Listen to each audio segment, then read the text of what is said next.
Bayu Pulunggeni, fotografer, videografer asli Cah Tuban, merasa sangat galau dan marah terhadap kondisi ekosistem fotografi dan videografi di Kabupaten Tuban. Kita akan ulik seberapa dia marah terhadap ekosistem ini. Stay tune di Dewan Perwakilan Rakyat Digital sesi Tuban Darurat.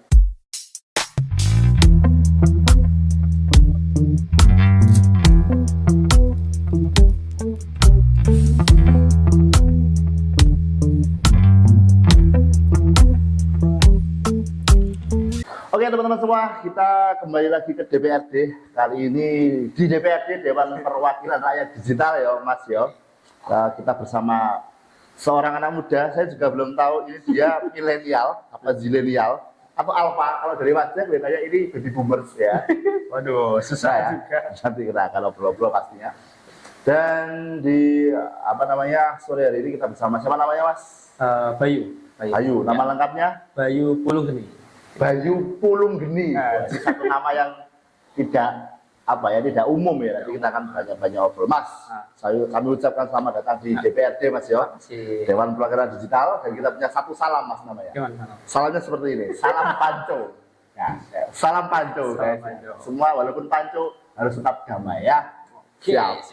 Mas, kali ini kita di segmen yang seperti biasa ini cukup seru ya, Tuban Darurat, dan pasti setiap orang punya keresahan apapun itu sih di setiap kegiatannya, setiap dia ngapain aja pasti punya keresahan. Nah ini, tapi sebelum ke situ boleh dong Mas ceritain dulu Mas Bayu ini siapa? Ya, dukun dari desa mana? Ya, seperti itu. Jadi ya, kenalan dulu lah. Silakan Mas, bisa kenalan dulu. Oke, kenalan dulu ya. Nama aku Bayu, sering panggil Bayu, atau mungkin kalau udah yang akrab paling Pulung kan. Pulung atau ya Lung lah biasanya gitu. Ya aku juga salah satu fotografer yang di Tuban, yang berada di Tuban, yang alhamdulillah udah sekitar 5 atau 4 tahunan lah belajar foto sama videografer di Tuban gitu. Oke, jadi landasan awalnya memang Mas Bayu ini seorang fotografer ya teman-teman, videografer di Kabupaten Tuban. Wis 5 tahun ya, belum ya? Ya lumayan lah gitu.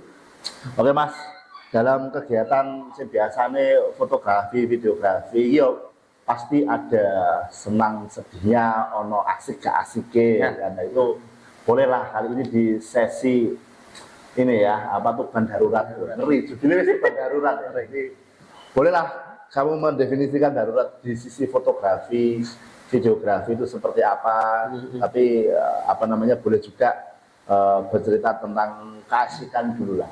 Nah, keasikan dulu lah, kenapa you kok milih akhirnya di fotografi dan videografi? Padahal pilihan wakil. Ya, coba Mas, kenapa kalau kamu hobimu atau arahnya ke situ? Mungkin kalau untuk foto dan video itu mungkin dulu gara-gara suka gitu. Jadi awalnya hobi sih buat ngisi waktu-waktu luang, dan dulu sebenarnya nggak kepikiran kalau mau kerja kayak foto dan juga videografer. Aku suka nge-explore tempat-tempat yang yang indah, terus contoh kayak pantai, terus bukit-bukit yang di Tuban, pokoknya yang wisata-wisata yang memang indah lah ditonton buat teman-teman. Nah, aku dulu ada rencana buat nge-explore Tuban ini. Jadi tunjukin kalau Tuban ini gini loh, ada ini. Bahkan dari Tuban sebenarnya banyak wisata yang belum eksplor. Betul nggak? Betul. Dan akhir-akhir ini baru-baru ini banyak wisata-wisata baru juga di Tuban. Contoh kayak wisata Sulir yang lagi naik-naiknya sekarang. Dulu sebelumnya nggak ada. Dan Surindah dulu yang pernah sempat viral sekarang nggak ada. Padahal itu jajar. Iya. Cukup unik. Makanya dulu sempat kepikiran, wah coba kok pengen nyoba jadi foto sama video. Begitu. Oke. Berarti awalnya murni bukan dari pekerjaan, bukan dari hobi aja sih. Hobi. Jalan-jalan, giling-giling. Sih mungkin awalnya, ya aku yakin pasti awal dulu bondone HP. Ya betul banget. Urung kamera itu. Belum. Jadi pasti awalnya sebatas cah nom dolan nonton ini, menikmati alam, jalan-jalan, kemudian dalam pas dolan kok asik kita di foto. Ini kok angle gini kok oke. Ya betul. Akhirnya muncul tuh dari HP jalan-jalan. Akhirnya ada rasa tergelitik untuk bikinnya gak diekspos, gak ditoto, gak diangkat, ya mana akhirnya. Iya betul, karena jadi adrenalin juga loh. Oke. Maksudnya kenapa Tuban ini seindah ini, seluas ini, nggak ada yang explore. Gitu. Ya. Eman kan? Oke, gini Mas. Karena ini tadi fotografi videografi tapi sampai ngomong Tuban. Ya. Nah, aku jadi pengen bahas Tuban itu tadi. Oke, benar. Ya, kesalahanmu nih gue. Tapi Apa. Tuban ya, dalam arti Tuban sendiri itu kenapa kok Mas Bayu sendiri secara personal ini ya ada rasa tergelitik untuk ngeksplor Tuban, untuk ngangkat Tuban. Nyuwun sewu Mas yo. Yeah. KKB cah nom iku punya visi seperti itu. Nah, ini aku sebelum ke teknik fotografi, videografi, hobi, kerja, nanti lah. Aku pengen tahu dulu visi terdalam seorang Bayu Pulunggeni. Ya, itu kenapa kok dikit-dikit Tuban. Apa kayak mangkel terhadap Tuban? Apa Tuban darurat? Jangan. Silakan saya Mas. Kalau bicara soal Tuban mungkin ya emang dari dulu emang cinta aja sama Tuban. Asli Tuban ya? Asli Tuban, daerah Tuban. Karena ya, gimana lagi kan? Ya, kata-kata dari Orang lain di Tuban masa gak dibanggakan? Gimana? Ya kali mau dijatuhin Tuban, enggak kan? Janganlah. Jangan kan? Nah, kalau kita bisa naikin derajat dari Tuban biar ke level nasional yang emang dikenal sampai daerah-daerah lain, kenapa kita coba? Tapi apakah menurut Mas Bayu itu aslinya mampu Tuban? Mampu banget. Gitu ya, Mampu banget. Sebenarnya mampu banget. Cuma tinggal dari teman-teman aja. Mau nggak? Mengangkat Tuban ke kancah nasional maupun internasional. Betul. Oke. Karena gimana? Gini loh. Karena Tuban itu terkenalnya apa sih? Toa. Kota Wali paling ya. Sunan Bonang. Yes. Kenapa nggak wisata lain? Padahal potensi besar loh.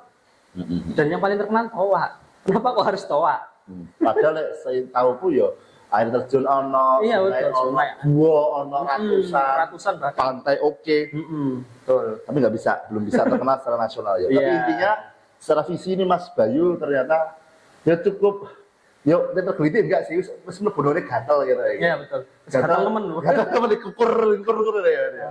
Bahasanya Tuban saat jadi isok tapi kok gak dang meluncur seperti itu. Nah, akhirnya dari visi itu tadi dan teman-teman aku juga appreciate ke Mas Bayu karena tidak semua pemuda juga dan semoga menginspirasi pemuda-pemuda yang lain bahwasanya kepedulian terhadap lokal pride atau dikatakan yes moga-moga lain Tuban balikno dadekno Tuban itu juga sesuatu yang penting ternyata. Bener banget, penting banget itu. Oke Mas. Nah, dari situ dengan visi sesederhana itu akhirnya menjadi energi ya Mas kita. Iya, benar. Karena sebenarnya marah sedih apa itu jadi energi ya. Sebenarnya itu ekspresi sih. Jadi satu, yaudah kita jadi satu semua. Gitu ya ini. Ya gimana lagi? Oke. Akhirnya berarti dari kondisi potensi yang ono sampai gatel akhirnya pengen mengangkat Tuban dari versi kemampuan dan hobinya sampean, yaitu fotografi dan videografi. Kenapa Mas sampean pengen ngangkat Tuban tapi jalurnya fotografi videografi? Kenapa gak teko jalur literasi, teko jalur menari dan perform? Apa karena sampai gak ada hobi gue? Bisa jadi kalau itu. Kalau dari sudut pandang aku mungkin lebih mudah dijangkau anak-anak muda sekarang sih. Fotografi. Kita sekali moto kan paling upload di mana sih? TikTok, Instagram, lebih gampang diekspor buat teman-teman yang muda. Meskipun kita ibaratnya nge-share foto ya atau video, itu juga bukan anak muda aja yang bisa lihat, bahkan dari kaum yang udah lumayan itu juga bisa nonton. Oh Tuban ada gini. Ternyata ono ya, biasanya ono. Karena memang itu ya Mas Yone, gak diangkat, gak dikuak, tabir tidak dibuka. Gak ngerti ono apa istilahnya cara nom hidden game. Apa tuh ini? Angel aku nyebut none. Ya gitu. Apa sih bener Mas? Hidden gem. Apa sih belajar kok? Aku milenial ya, ini buat milenial Mas lahiran tahun piro to? 2000. Oh ya berarti ya lumayan sih. Jadi hidden gem ya, aku salah nyebut kadang-kadang seperti itulah. Ternyata potensi hidden gemnya Tuban ini yo matang Mas ya. Bagus banget. Dari sampean sing setelah eksplor kemana-mana, ya cukup logis untuk diangkat. Ya, cukup logis untuk diangkat ya. Dan aku hari ini melihat sebenarnya konten kreator Tuban ya lumayan banyak ya Mas ya. Banyak banget malah. Banyak banget. Jadi pertumbuhannya rotok des. Kalau di tahun-tahun ini mungkin lumayan pesat. Lumayan pesat ya. Tuban loh ya, terutama. Cuman kalau di Tuban mungkin dia ngangkatnya nggak dari Tubannya. Oh, I see. Dari personal aja. Sesuai kebutuhan lah ya. Tapi kalau Mas Bayu ini memutuskan untuk mengangkat potensi Tuban nih dari sisi foto dan video karena memang ya gatel tergelitik pengen ngangkat ya sopo ngerti manfaat kanggo sing ngene kono dari wisatanya juga. Oke Mas, kembali ke fotografi videografi, berarti potensi yang mau di blow up itu nggak hanya sebatas alam ya, bukan, karena kalau bahas wisata ini aku pengen ngerti versinya Mas Bayu sih. Wisata itu apakah harus melulu alam atau gimana Mas kalau dari sudut pandang fotografi videografi? Kalau wisata enggak, sebenarnya ya enggak harus alam juga sih. Siap. Banyak kok yang perlu dieksposisi sini. Contoh lah kayak potensi Tuban yang baru-baru ini, contoh kayak Gor sekarang lagi naik-naiknya gara-gara itu diekspor. Kenapa kita nggak coba ekspor lagi, lebih dalam lagi? Tuban lu punya gini, masa kalah sama kota lain? Ya. Padahal lo nggak harus wisata juga, cuman untuk saya pribadi mungkin lebih suka ke wisatanya. Wisatanya ya. Alam juga ya. Karena memang tadi beberapa kontennya Mas Bayu itu lebih cenderung ke konten wisatanya, wisata alam. Kuliner iya tapi nggak banyak-banyak. Iya, nah, makanya segi alam juga ngeri juga ya Mas Yo. Aku cukup kaget juga Tuban ini akhirnya menduwe pantai tok. Ternyata gak ya Mas Yo? Gak banyak kok. Ono apa wingi sing lagi viral ini black hole. Ya apa sih ini? Oh iya. Gedung Sumurup. Ada juga yang dari mana ya, Mbak Mil atau air terjun mirip kalau salah. Mirip. Ada yang kafe di sungai juga kafe ada. Sungai. Nah, banyak.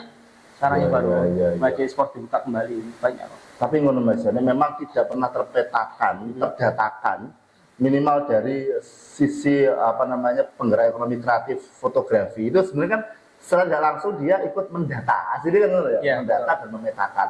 Apakah sebatas di data lewat IG kemudian dipetakan oleh highlight story itu kan sebenarnya melakukan pendataan dan memetakan seperti itu ya. Tapi nih versinya Mas Bayu kira-kira wisata alam yang pernah sampean tahu apa ya Mas selain air terjun Mas? Air terjun mungkin kayak gua juga. Gua juga banyak, terus kayak sungai, terus bukit. Bukit ya, oke. Bukit juga ada banyak bukit kok. Pantai kan ya mungkin beberapa cuman ya indah juga menurut gua. Iya. Oke Mas, sedikit masuk ke fotografer ya Mas ya.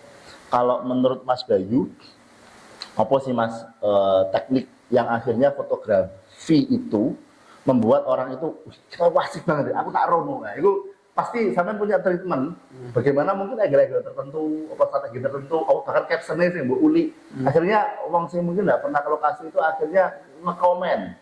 Terus aku tanya sampean ya ini. Ya, itu boleh dong Mas. Beberapa tips and trick ya, ini sebelum masuk ke Tuban Darurat ya, sedikit share ilmu lah ya. Kira-kira apa Mas yang membuat akhirnya itu hasil foto itu membuat orang mau pengen datang ke sana? Mungkin kalau dari segi fotografi itu mungkin kita pakai dari komposisi foto, karena dari komposisi itu walaupun dasar loh ya, kalau kita pakainya bener itu orang yang nonton mesti tertarik. Bahkan dengan komposisi yang emang dasar, contoh kayak row of third itu udah menarik banget. Tahu nggak yang row of third kayak kotak-kotak? Ya, grid itu ya ada berapa grid itu kan? Kalau kita pakai sesuai kebutuhan atau sesuai penempatan yang kita pokoknya cocok lah. Aturan main. Sekali lo lihat enak, tertarik. Mondo ya, orang mau nggak terkait orang ya. Ternyata sudah terkait. Iya. Ada angle tertentu, kompositor juga. Akhirnya membuat itu menarik, orang penasaran, komen. Mas, lu jira tau rono aku katanya. Yo, Japri DM, kota Sherlock. Pernah aku dulu kayak wisata dari air terjun mana lupa aku. Itu aku moto dari berbagai angle, terus tak upload. Ya emang sengaja tak upload berbeda-beda tanggal. Dan itu orangnya yang nanya, Mas ini di mana? Padahal lokasi sama. Wow. Tapi sekarang udah hapus sih, emang buat mancing-mancing aja. Pengen riset aja. Sempat belum ngepost, terus akhirnya nanya, di sini lokasinya. Terus, lah kok sama Mas? Iya, emang kita sengaja ambil dari angle beda. Karena segala tempat yang emang indah dan enak diekspor, itu sekali kita tahu angle, itu orang mesti mikirnya, wah itu tempat beda. Padahal sama. Gitu ya. Berarti itu sangat berpotensi untuk menjadi peluru-peluru yang bisa ditembakkan ke nasional untuk membuat banyak orang pengen ke Tuban. Iya, betul banget. Tak kira baru siji itu ya wes di foto pisan pindo tok. Peluru habis sudah enggak ya. Ternyata angle beda masih bisa dikemas. Masih. Itulah fungsi konten kreator ya. Walaupun sisinya orang video tapi foto. Dari foto gampang. Gitu teman-teman ya ternyata ya. Nah, oke Mas, itu asik-asiknya di dunia fotografi dan secara visinya Mas Bayu sendiri di dunia fotografi maupun videografi itu pengen ngangkat tuban. Nah, sekarang kita masuk ke tuban darurat nih Mas. Oh, iya. Karena kita di DPRD, Dewan Perwakilan Rakyat Digital ya. Jadi kita sama-sama rakyat ini ya, kita pengen ngobrol tentang daruratnya tuban di sisi fotografi sih Mas ya. Mas Bayu boleh bebas dari sisi sudut pandang fotografi pariwisata atau fotografi ekosistemnya sendiri atau apa. Boleh dong Mas, aku kasih beberapa poin list yang menurut Mas Bayu itu Yunun Sewu ya, mungkin paling menjengkelkan di sebuah ekosistem fotografi videografi di Kabupaten Tuban. Mungkin kalau dari segi foto sama video yang untuk mangkel, itu gak mangkel sih, mangkel banget Bang. Iya, teman-teman. Itu mungkin dari kayak contoh dari klien, sudut pandang klien, terus dari sudut pandang yang contoh gini lah, aku sebut aja lah gitu. Iya. Rias. Jadi pokoknya ke fotografer wedding, lebih banyak ke situ sih sebenarnya masalahnya. Gitu. Karena gimana ya? Mungkin kalau dari aku pribadi, pendapatku pribadi, mereka tidak memanusiakan seorang fotografer. Itu list tertingginya Mas Bayu. Iya. Rasa jengkel terpuncaknya di situ. Rasa jengkel di sana, paling jengkel. Darurat ya? Darurat ya. Itu berarti case-nya gimana Mas? Ada teman-teman mungkin di situ berias ya, tentunya. Terus kemudian dapat orderan dari klien wedding misalnya, kemudian cari vendor fotografer. Ya, gitu. And then regone bos. Dulu sempat sih dapat klien ya Prias. Ya. Bukan dari Tuban sih, bukan dari Tuban kota, dari Parengan. Oke. Ya Pak mau nyebut dulu brandnya apa, nanti wajar itu lah. Ya intinya itulah ya. Ya itulah ada. Terus dia tuh tanya, Mas price list berapa? Oke. Targetnya berapa sih? Tak kasih akhirnya. Terus ini infonya ini. Oke, sesuai. Dan dia nawar, Mas gak bisa turun lah harganya. Berapa Kak? Tanya gitu kan.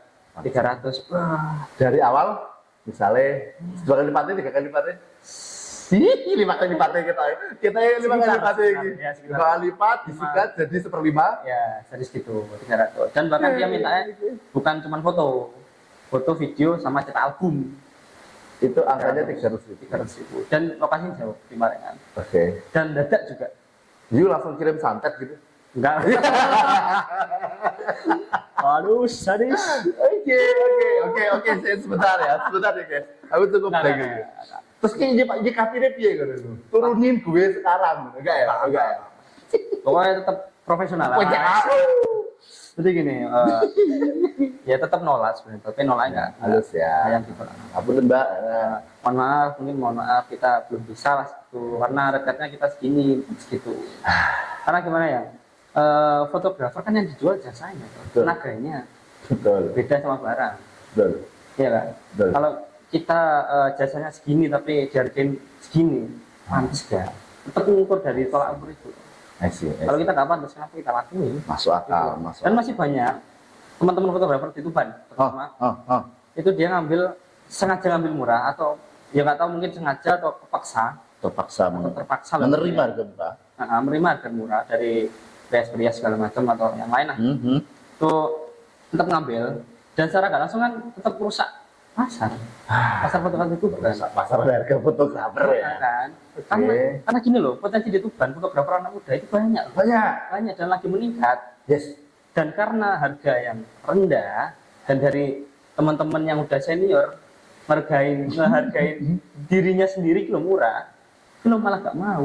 Jadi anak-anak muda yang baru belajar ngangkat fotografer gak mau akhirnya. Dan akhirnya pindah bukan ke Tuban tapi keluar kota. Yang lebih menghargai. Karena emang daruratnya di Tuban itu ekosistemnya fotografer di sisi pricing ya, dan menghargai sebuah karya fotografi. Betul. Dan mungkin bukan cuma di fotografer aja ya, cuma dari orang yang mutu loh ya, semua dari klien juga, mungkin dari apa ya, mikirnya masih mau moto karena cekrek kok. Malah ada yang mangkal gini, ada yang mangkal lagi. Dia minta harga murah, ya bisa dikatakan 500 lah, 400.000. Itu foto selama 3-4 jam lah. Itu dia minta foto, cetak album, Mas bonus video ya, Iya carane, I see. Itu ya. Itu yang kebanyakan nggak tahu sebuah prosesnya seperti apa. betul. Dikira cekrek dikirim. Nah. Kayak dia kayak pegang HP itu ya. Iya, betul. Padahal kan nggak seperti itu.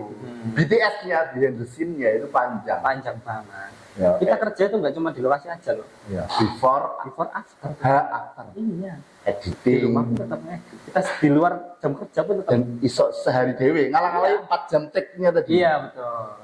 Itu nggak gitu. Enggak gitu sama sekali. Jenur saya regane saya di bawah kuli bangunan ya. Akhirnya Ya. harian nih. Ya kan? Aku soalnya aku ngitung mulai dari take, kemudian editing, apalagi kena video minimal 3 hari. Ya sekitar segitu. Ya kan? 3 Paling hari. cepet lah. Paling cepet itu. Ya. Ya kan? Apalagi jumlah fotonya misalnya banyak, bisa seminggu. Ya. Ya. Bisa seminggu. Setting apa namanya cetaknya juga di buku album belum. Ya aku lihat 10 harian aku melihat. Banyak lah. Ya guys, 10 hari loh ya. Dikali duit 80.000 loh. Hitungan non sewu kuli bangunan ya 800.000. Iya masih gitu. Iki 400.000. Segitu. Oke. Walaupun memang banyak faktor ya Mas ya. Mungkin dari oknum-oknum, dari sisi mungkin teman-teman perias dan sebagainya yang memang belum tahu proses sepanjang itu. Ya betul. Ya, tadi kita nggak bilang semua, tapi pasti ada Pasti yang memang ada. belum paham. Bukannya nggak paham, belum paham. Belum paham aja. Belum paham aja. Cuma dulu ya juga baru-baru ini 2 bulan yang lalu, kalau sebulan yang lalu aku dapat ya agak rewel dikit sih. Ya, Oke. ya rewel. Ya emang apa ya? Kan sesuai kita kerja sesuai MOU tetepan. Ada kontrak kerjanya. ya kontrak kerja kan. Kita kerja minimal berapa jam? Dari jam segini, dari jam segini sampai jam segini kan. Ya, Wajib sih. aturannya. Itu sempat pas di acara hari H itu telat sekitar 4 jaman molor. Nah, jadi awal dia WA aku, Mas datang jam 7. Oke, hadirlah. Untuk shoot akad sama foto, untuk shoot Ya. akad dulu, nanti baru resepsi kan. Oh, Jadi aku datanglah jam 7. oke. Pas jam 7 di sana, set belum datang. Oke, menunggulah. Perias, belum bukan periasnya sih, dari Oke. lantainya belum Oke, siap. oke. Dan molor sampai 4 jam selama itu loh. Nah, terus 4 jam baru dimulai atau 4 jam? 4 jam baru dimulai. Ayak nunggu 4 jam. Iya, dan masih dirias setelah 4 jam. Gila, molore. Yes, oke. Bener, serius.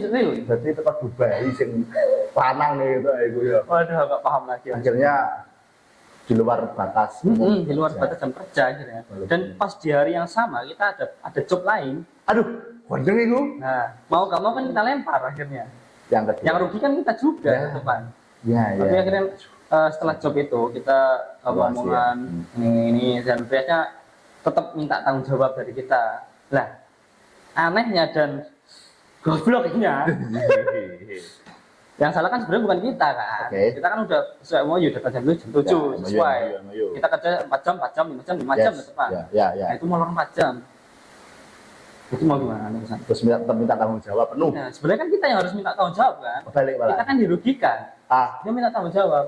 Dan protes, Mas fotonya kok gini. Padahal fotonya sudah sesuai sama yang sesuai Nganten. dengan- Oh, kliennya oke. iya kayaknya oke. Iya, Periasnya yang enggak. belum oke. Heeh. Amazing ya. Nah, dan ada lagi lucunya.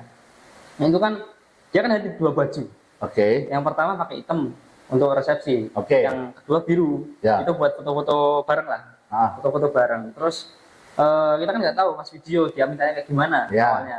Oh nggak bilang juga. Terus akhir awal dulu kan bilang dia bebas Mas, Ya. manut konsepnya sampean. Oke, manut enak. Kita oke tak buatin yo video. Terserah, Bos. Terserah kan. Tak buatin konsep. Oke gini tak tag selesai. Video diedit jadi tak kirim ke klien. Rias dulu lah awal. Rias dikirim ke klien. Terus, Mas, yang baju apa hitam nggak usah dimasukkan. Duh. Tapi harus ada resepsinya. Duh. Bisa. Oke. Terus gimana coba? Masa 3 kali nggak bisa kan? Di tag ulang tuh nggak bisa. Masa nikah 2 kali? Nggak bisa. Kan lucu. Oke. Terus kita akhirnya muter-otak lagi, guys. Nggak bisa kak ini kalau misal sampai resepsi lagi ya nikah 2 kali. Agak ngaku canda lah. Ya. Ya udah Mas, nggak apa-apa. Akhirnya pakai baju biru aja tapi tanpa resepsi videonya. Siap. Nah, itu kalau misal kita upload, ya kita yang rugi depan. Iya. Harusnya kan ada resepsi tetap di shoot juga. Ada Ada runtutannya kan. Itu yang bisa dihilangkan baju hitam. Akhirnya nggak ada resepsi, cuma foto-foto biasa. Jadi aneh. Aneh. Nggak video wedding aja. Video liburan. Iya. Lucu banget. Berarti ada 1001 keunikan ya Iya, di Pak. sisi klien. Tapi aku dari sini aku menyimpulkan Mas Bayu. Besok kalau sudah kiamat ya, yang terdepan ya, masuk ke surga itu yang pertama fotografer. Banyak ditilap. Karena dia palanya paling banyak ya guys. Jadi ini paling akeh, jadi kelihatannya dia di depan sendiri ya. Jadi itu di depan ya kan, bareng bendera apa namanya hitam putih itu ya. Bayu paling di depan langsung surga ya. Tapi kelihatannya apa disuruh motin lagi gitu di sana. Iya mungkin. Kalau bersama Mas foto dulu. Mas jangan dulu Mas fotoin gue ya. Apa gitu. Oke. Jadi itu sedikit banyak itu ya apa namanya rasa jengkel ya. Salah satunya memang kesadaran mulai dari memang apa namanya yang ngasih orderan ke kita ini juga belum paham bagaimana proses fotografi, videografi dan sebagainya, belum paham seperti itu. Klien juga belum paham prosesnya ternyata harus sepanjang itu juga belum paham. Tapi dari aku ya kita tetap harus bisa menyadari sih dari kita mikirnya tetap POV dari dia. Gimana sih kita harus mami dulu. Kalau misal enggak cocok ya udah, enggak.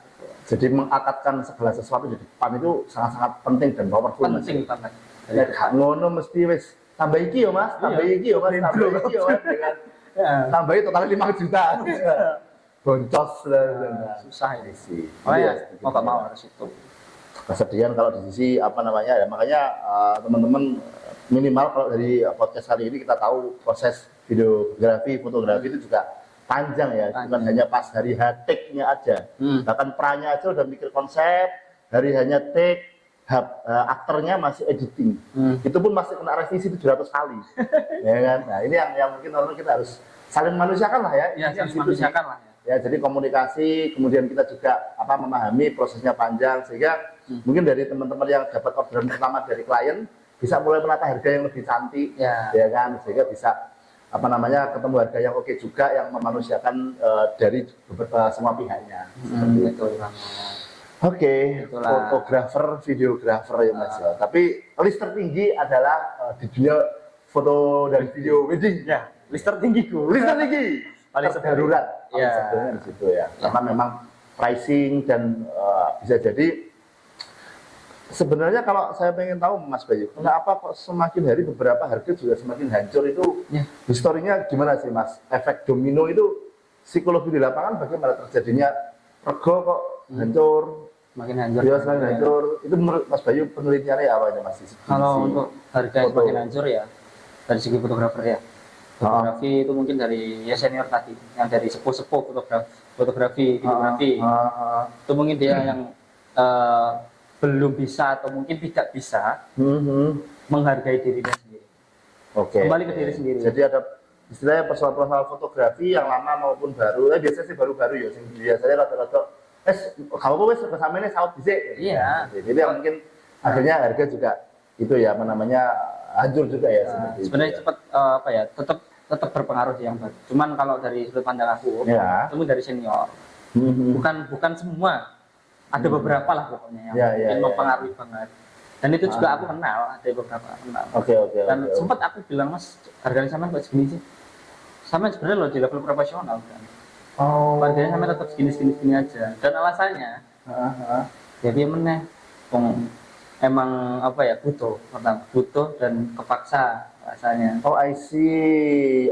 Berarti sumbernya adalah keterbatasan jumlah order yang ada di Tuban, yang kebagi ke jumlah fotografer, akhirnya rebutan orderan, jadi akhirnya sing honor gede berapapun itu ya disaut. Walaupun seharusnya pricing dia sudah profesional, ternyata tetap ngambil yang harga yang murah. Nah, itu yang sebenarnya rusak. Sebenarnya kan kita ambil harga, kalau kita emang levelnya di profesional, ya udah kita kasih harga profesional. Toh juga rezeki nggak ada yang ngambil. Enak. Iya kan? Tertakar tak tertukar. Iya kan? Rezeki kan tertakar, tak tertukar. Marginya bengkal ya. Tak tertukar di sini kan. Cocok. Masuk itu.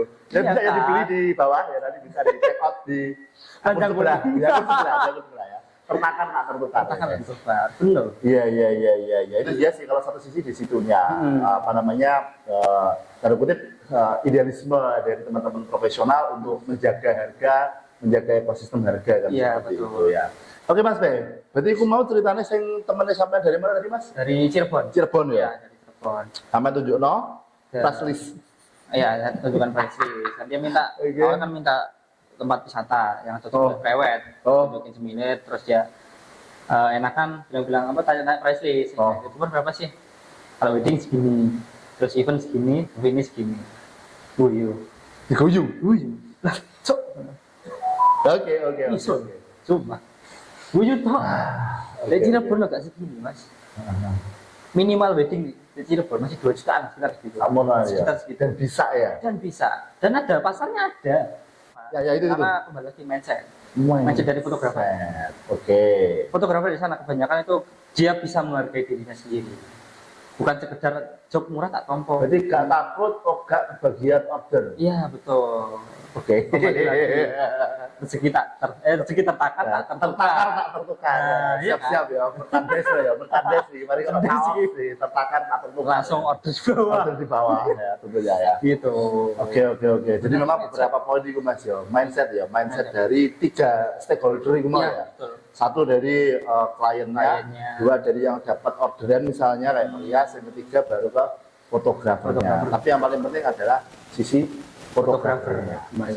Yang penting klien akhirnya kita tahu teman-teman kalau fotografi itu benar-benar mahal karena ya tadi lah analoginya seperti arsitek. Ya. Kalau kita bangun rumah kemudian nggak pakai arsitek, kemudian ada yang salah, ya maka entah itu lebih akeh renovasi timbang bayari arsitek.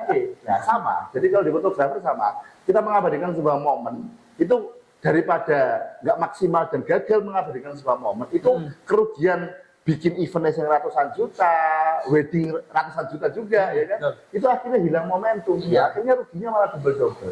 Jadi daripada bangunan sampai renovasi hancur, ya mending jupuk arsitektur atau fotografer lah istilahnya. Iya betul. Timbangannya ngulangi loh ya. Daripada baleni, itu yang agak murah kan? Murah. Oke Mas, berarti kata kuncinya di ekosistem fotografi itu Mas ya, videografi itu juga menjadi PR mengenai seperti itu. Cukup jengkel ya? Cukup jengkel. Oke. Ada lagi nggak Mas yang mungkin list kedua, list ketiga dari kejengkelan tentang kesadaran dan mindset dari klien, dari yang dapat order maupun dari si fotografer itu sendiri? Ya mungkin kalau aku masih ada lagi ya? Ada lagi kok satu. Okay. Itu dari kayak awan ikut tour travel. Ya kan? Oke, tour travel.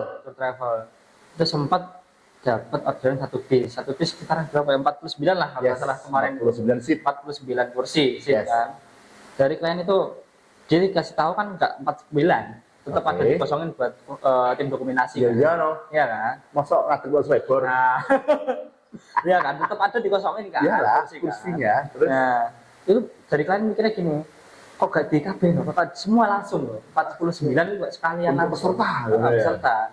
Kan dia gak mikir, dia kan awalnya Mas aku mau kesini tapi butuh tim media sekalian sama segala macam kan. Oke. Otomatis tim media tetap ada kursi. Ya iyalah. Iya kan dalam kalau tour sama travel kan ada 2 mesti ya. Tour leader sama tim medianya. TL sama media. Ya, kalau TL kan otomatis di depan.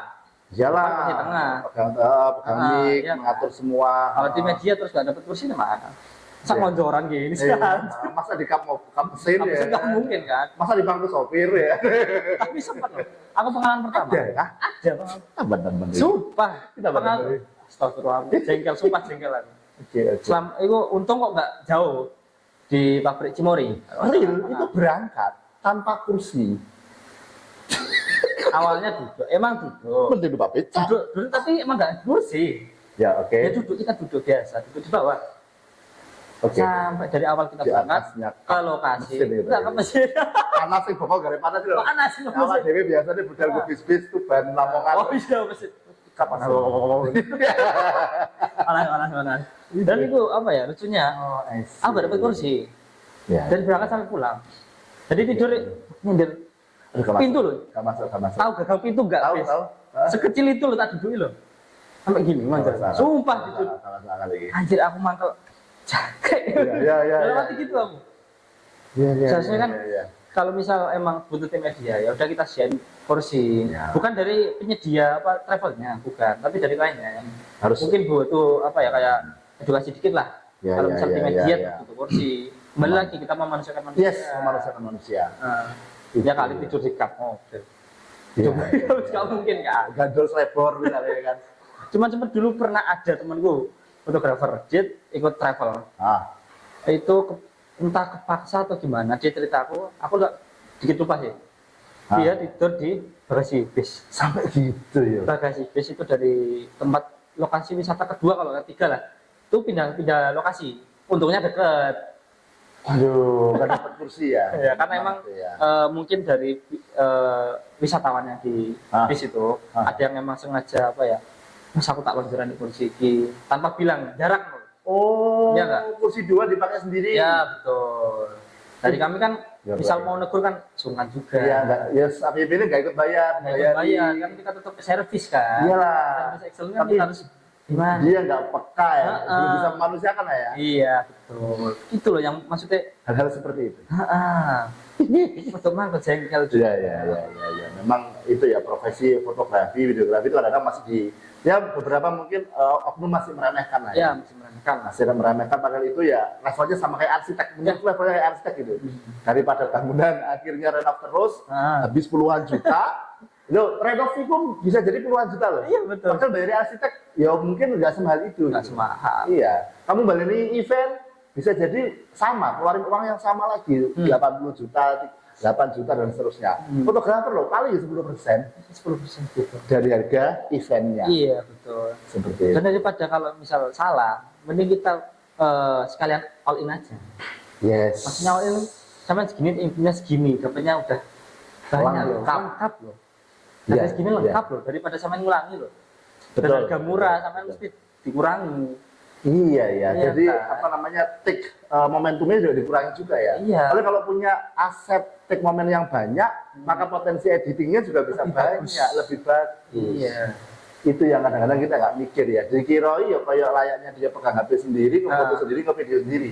Betul. Ya editnya pakai apa namanya editor TikTok misalnya kan. Iya betul. Gitu guys, gitu ya. Ngedit pokoknya. Oke. Ini kegelisahan Mas Bayu di Tuban darurat seperti Mas ya. Keresahan. Daruratnya darurat mindset kita ya. Mindset. Tuban. Susah loh mindset. Oke. Jadi kita otomatis ya Mas ya. Berharap lah ya. Berharap semoga pokoknya bisa lebih baik lagi lah mindset Tuban. Dan kembali lagi yang ke wisata. Oke.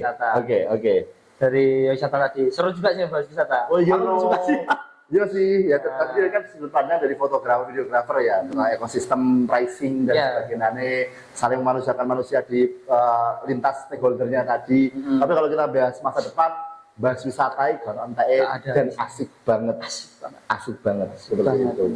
Iya. Dan apa ya?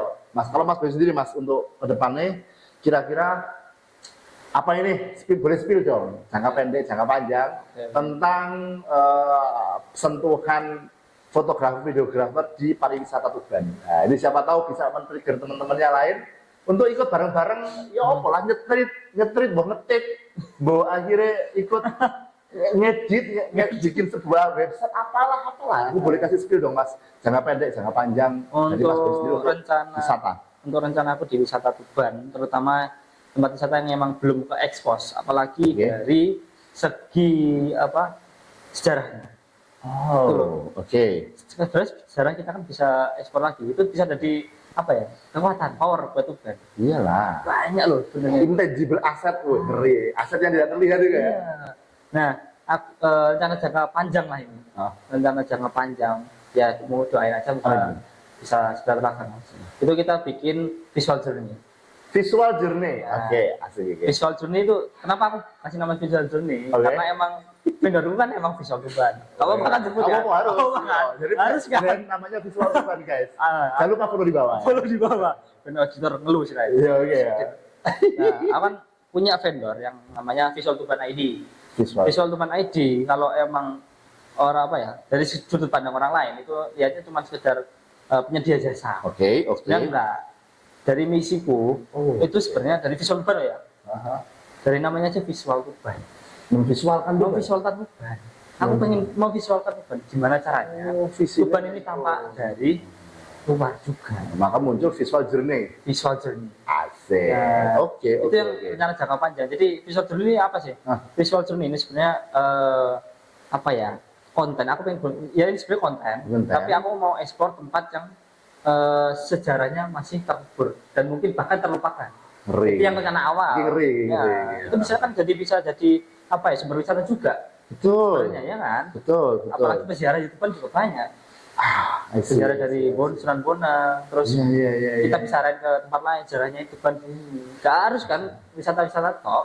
Sepakat. Iya kan? Aku pernah dengar sih Mas Bayu, ternyata wisata itu ada 4 ya. Wisata alam, wisata perform, wisata budaya ya kan, sama wisata edukasi. Ada 4. Betul, ada ya, empat wisata. 4 jenis wisata itu tadi ya seperti itu. Jadi itu otomatis di Tuban Journey akan diangkat visual journey ya.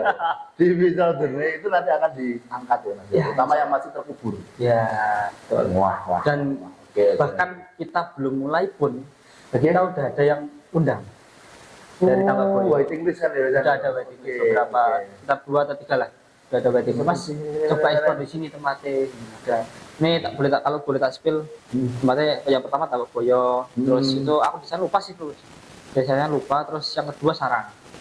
Kenapa aku ngambil Sarang? Karena aku suka historinya yang dari pembuatan kapal. Kembali ke pelabuhan Tuban ini termasuk pelabuhan histori ini itu ya. Apakah jangkarnya benar-benar sama gede ini? Apa sebatas jangkar tempat wisata kuliner untuk makan-makan ya? Jangkar kali ya. Makanya aku tertarik sama itu. Masuk sih? Kok sampai gak terekspos dari teman-teman apa Tuban? Gak tahu sampai sejarahnya gitu. Aku pun baru tahu kemarin. Lah, ternyata ada loh ya. Bukan cuma pelabuhan terbesar, pelabuhan boom loh ya. Iya. Akan ada pembuat kapal di sana. Pembuatan kapal di sana terbesar di Tuban. I see. Aku tertarik sama itu sejarahnya. Terus tadi di Tambakboyo itu ada kayak makam. Makam itu kayak ada ceritanya apa ya? Mungkin dari segi mistisnya. Terus ada nyambung juga sama wali nanti. Wali. Juga aku pengen ekspor. Religi juga. Itu sebenarnya juga jadi power juga buat sepakat sih. Karena memang segala aset itu tidak harus yang tangible atau terlihat ya. Intangible aset itu harus segera mulai didata dan dikolek dan dijaga lewat visual journey. Oke lah. Itulah rencana jangka panjang. Mas ya. Semoga segera terwujud ya Mas ya. Oke. Oke teman-teman, tak terasa ini sudah panjang banget, kita udah 40 menit ini kita ngobrol ya ternyata ya. Seru banget ya. Karena memang hari ini kita memang berusaha agar teman-teman juga bisa memahami bagaimana sih seluk-beluk fotografi, videografi. Kemudian juga apa sih mindset yang perlu kita perbaiki secara diri kita sendiri, juga kita menginfluence teman-teman lain kita juga untuk sembuh mindsetnya, untuk saling memanusiakan, menghargai, yang otomatis mengamankan momentum, ya kan, seperti itu. Dan satu sisi ikut serta membangun bareng-bareng Tuban menjadi lebih baik. Walaupun ya pasti cukup mengerikan pada saat Mas Bayu memblow up suatu area atau suatu potensi, kemudian wisatanya belum siap, kegeruduk uang nasional, kemudian blunder, ya tetap ada risiko itu. Tapi tenang, konten kreator pasti bisa memperbaiki keblunderan yang ada di lapangan ya. Karena memang divisi klarifikasi itu adalah divisi konten kreator. Nasib ya kan. Tapi memang manfaat itu ya Mas Bayu. Ya, yang penting manfaat lah buat masyarakat. Mas Bayu, kasih closing statement dong untuk teman-teman. Kira-kira apa sih yang memang ingin diutarakan terdalam untuk pesan untuk teman-teman agar menjadi pribadi yang lebih baik atau menjadi generasi yang lebih bisa membangun Tuban? Monggo Mas. Untuk closing statement mungkin untuk teman-teman semoga bisa apa ya, mindsetnya bisa lebih diubah lagi, diarahkan lagi, lebih baik lagi, bukan cuma mikir kayak yang penting ada, yang penting menurut bukan cuma sekedar itu. Dan juga kalau kita nggak berani ngambil resiko, kita nggak bakal berubah.